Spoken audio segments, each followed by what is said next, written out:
जय हिंद दोस्तों। आज आप लोगों के लेकर आए हैं टॉप 15 की 15 सबसे महत्वपूर्ण प्रश्नों को एसएसटी में से, जो कि बोर्ड एग्जाम के हिसाब से बहुत ही ज्यादा महत्वपूर्ण होने वाले हैं। आप लोग को सबसे पहले प्रश्न देखने को मिलेगा जर्मनी का एकीकरण, जो कि परीक्षा की दृष्टि से बहुत ही महत्वपूर्ण और इम्पोर्टेंट माना जाता है। दूसरे नंबर पर देखेंगे तो फ्रांस की क्रांति, यानी कि 1789 में कौन सी क्रांति हुई थी? तो फ्रांस की क्रांति कब हुई थी? 1789 में। तो कह रहा फ्रांस की क्रांति का तथा उसके प्रभाव का वर्णन करना है, यानी कि सबसे पहले फ्रांसीसी क्रांति में क्या हुआ था उसको फिर लिखना है। उसके बाद प्रभाव क्या क्या देखने को मिले उसके समाज पर, ये भी आप लोग को इस क्वेश्चन में लिखना होगा। सबसे महत्वपूर्ण दोनों क्वेश्चन है। और आगे प्रश्न देखते हैं कौन सा? तो इटली का एकीकरण। देखिए, यूरोप के राष्ट्रवाद में उदय में से ये तीनों प्रश्न जो है बहुत ही इंपॉर्टेंट भूमिका निभाते हैं आपके बोर्ड एग्जामिनेशन में। उसके बाद आप लोग को मिलेगा भारत के राष्ट्रवाद में, यानी कि भारत में राष्ट्रवाद का उदय, उसमें से सबसे इंपॉर्टेंट क्वेश्चन माना जाता है महात्मा गांधी जी के सत्याग्रह पर एक निबंध लिखना होता है। परीक्षा में सीधे बनता है ये सबसे क्वेश्चन।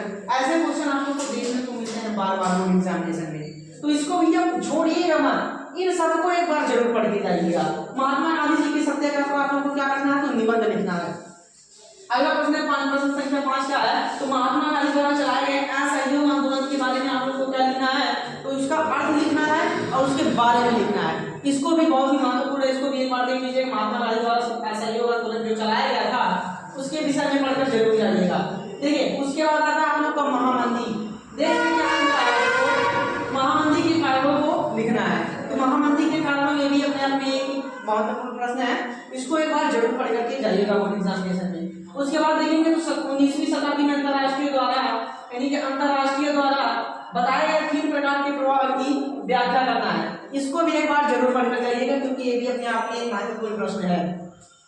यहाँ भी जितने 15 क्वेश्चन लाए जाएंगे आप लोगों के सामने, सभी अपने आप में इंपॉर्टेंट क्वेश्चन है, तो एक बार सबको एक बार देख लीजिए।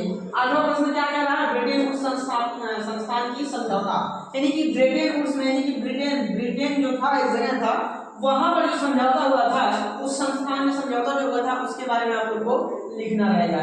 नंबर देखेंगे तो 9 प्रश्न क्या करें? जैव और अजैव संसाधन में आप लोग को क्या करना है? इसका वर्णन करना हो, या तो कह सकता है अंतर स्पष्ट कीजिए। इस प्रश्न को एक बार, इस टॉपिक को भी एक बार देख लीजिएगा, बहुत ही इंपॉर्टेंट टॉपिक है। जैव मतलब जो जीवित होता है, अजैव मतलब जो अजैव जो मृत्यु को प्राप्त हो। 10वां प्रश्न देखेंगे मृदा अपरदन, यानी कि मृदा की कटाव को एक बार जरूर पढ़ के जाइए, ये भी बहुत ही इंपॉर्टेंट अपने आप में क्वेश्चन है। चलिए इसको पहले स्क्रीनशॉट में मार दीजिए, उसके बाद 5 क्वेश्चन और आप लोग के सामने रखने वाले हैं। हम साइड ला रहा है, जल्दी से आप लोग स्क्रीनशॉट इसका ले लीजिए। चलिए स्क्रीनशॉट उम्मीद है कि आप लोगों ने ले लिया होगा, और बाकी के जो 5 प्रश्न बचे थे उसको एक बार देख लिया जाए सबसे निगाहों से। तो क्या रहा प्रश्न संख्या 11, 3 राज्यों के नाम काली मृदा पाई जाती है, यानी कि 3 राज्यों के नाम लिखिए जहां पर काली मृदा पाई जाती है, उसमें कौन सी फसल उगाई जाती है। सबसे इंपॉर्टेंट क्वेश्चन है कि कहां कहां पर 3 राज्य ऐसे हैं जहां पर भारत में ऐसे कौन से 3 राज्य जहां पर काली मृदा पाई जाती है, उसमें कौन सा फसल उगाया जाता है। तो याद कीजिए जल्दी से, काली मृदा पर कौन सी फसल उगाई जाती है? तो कपास सबसे इंपॉर्टेंट होता है, जो आप लोग एक बार पढ़ के जरूर जाइएगा।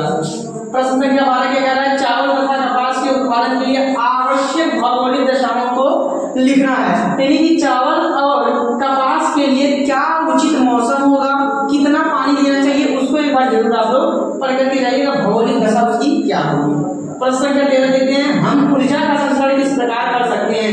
ऊर्जा का संचरण यानी कि बचाव हम लोग मानव जाति किस प्रकार से कर सकते हैं, इसको एक बार पढ़कर जाइएगा, बहुत इंपॉर्टेंट क्वेश्चन है। प्रश्न संख्या 14 देखेंगे, विनिर्माण उद्योग को आर्थिक विकास की रीढ़ की हड्डी क्यों माना जाता है।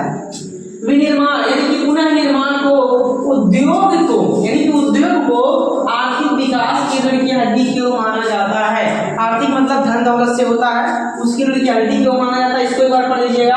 प्रश्न संख्या 15 देखेंगे, सबसे लास्ट प्रश्न संख्या है, और हमारे 15 सबसे इंपॉर्टेंट महत्वपूर्ण क्वेश्चन भी अभी कवर हो जाएंगे जल्दी से। तो क्या है? जीवन के उन विभिन्न पहलुओं का जिक्र करें जिनमें भारत की स्त्रियों के साथ भेदभाव होता है। लोकतंत्र का सवाल है, लोकतंत्र का क्वेश्चन है, जहां पर आप लोग देखेंगे लैंगिक धर्म और जाति के मसले में आप लोग को एक क्वेश्चन मिलेगा, जहां पर स्त्री लोग क्या करती हैं, उनके साथ भेदभाव होता है। ठीक है, उनके साथ भेदभाव होता है। एक बार इस क्वेश्चन को भी एक बार जरूर पढ़ के जाइएगा। चलिए इसको जल्दी से स्क्रीनशॉट मार दीजिए, तो मार लीजिए स्क्रीनशॉट। अगर आप लोग को ये वीडियो पसंद आया हो, थोड़ा सा अच्छा लगा हो, तो जल्दी से क्या करेंगे, कमेंट में लिखिएगा और बेहतर बनाने का प्रयास करेंगे। और भी जितने भी सब्जेक्ट का आप लोग को चाहिए कमेंट में बताइएगा। चैनल को सब्सक्राइब कर लीजिए, वीडियो को लाइक कर दीजिएगा। चलिए एक बार फिर से एक बार करने वाले हैं तो धन्यवाद।